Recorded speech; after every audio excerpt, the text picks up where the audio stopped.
Ahoy. I have had it with these piece of shit Rule automatic bilge pumps that fail after just one season or maybe two.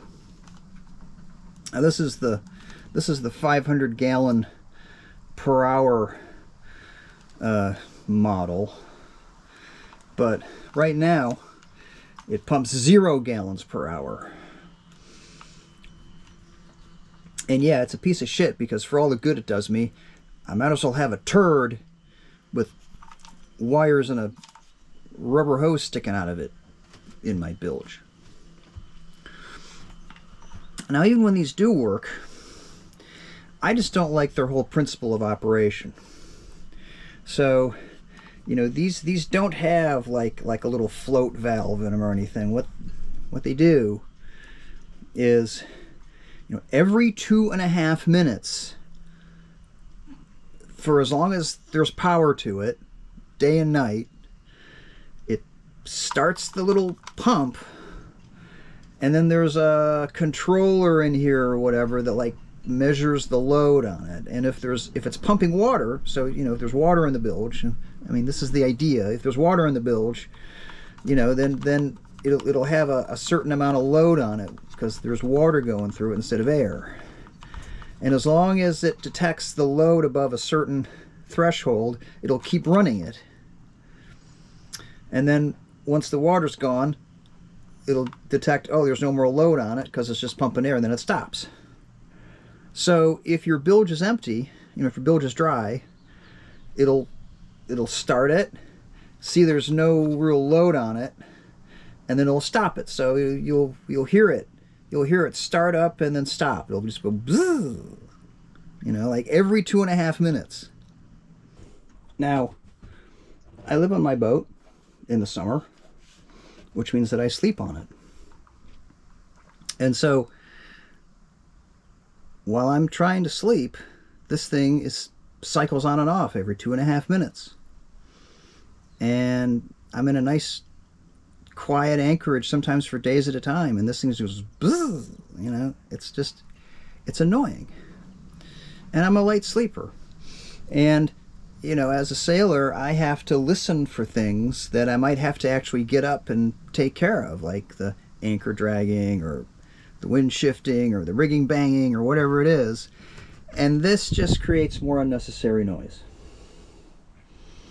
Which also, you know, and that continuous cycling on and off also contributes to these things dying prematurely. And what also happens is that I'll just get so annoyed by it that I'll just turn it off, which defeats the whole purpose of having an automatic bilge pump. The worst part is that you can't fix this thing. I mean, you can take the strainer basket off to clean it, but that's it. The rest of it, it's all factory sealed. All right? So you can't take it apart and, you know, fix it. Like, say, replace the controller thing or the little switch if it's broken. You just have to throw it away. And believe me, there's more of these in landfills than you can shake a stick at. Now, these fail in two different ways. Mine failed in that it just doesn't pump. I mean, the little switch you'll hear it turn on, and then it'll shut down even when there's like water in the bilge. Like when the thing is totally submerged in water, it'll just turn on for a second and then shut back down as if there's no water in the bilge. That's why it's 0 gallons per hour. The other way they fail is that they just won't shut off. So even after all the water's pumped out, it'll just keep running until it drains your battery or it burns out the pump or blows a fuse, you know. So either way, you're going to end up with a flooded bilge or a boat that's sinking.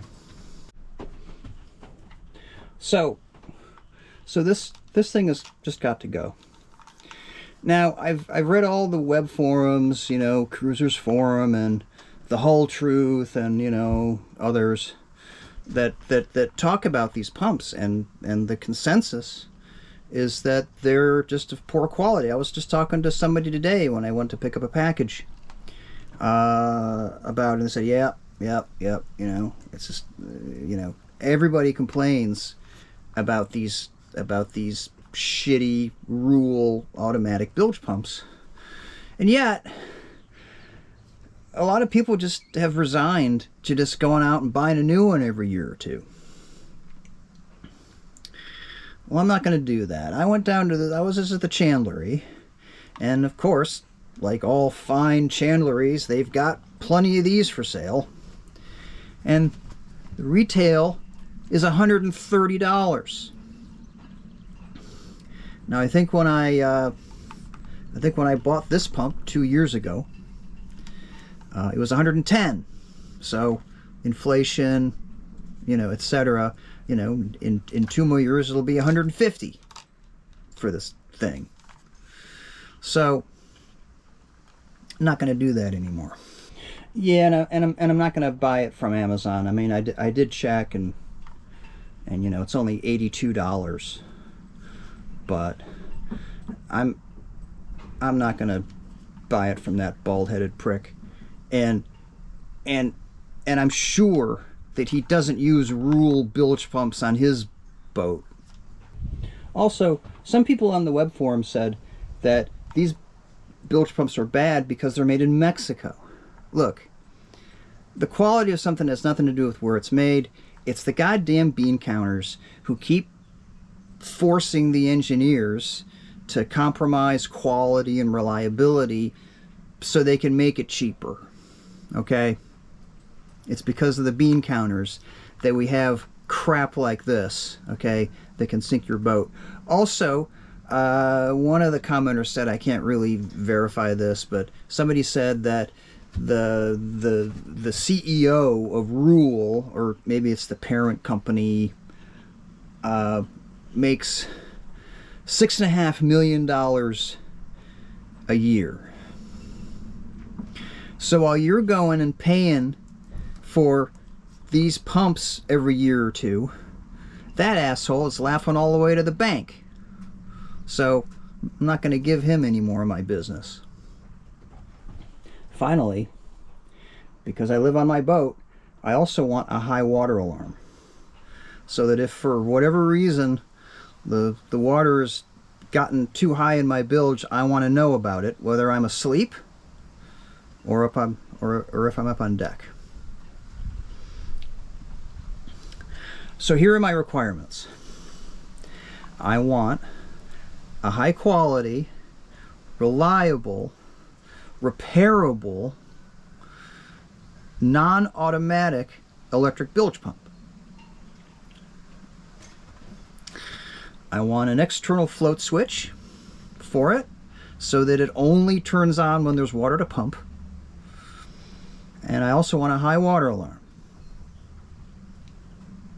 Now Rule does make external float switches, but guess what? They suck too.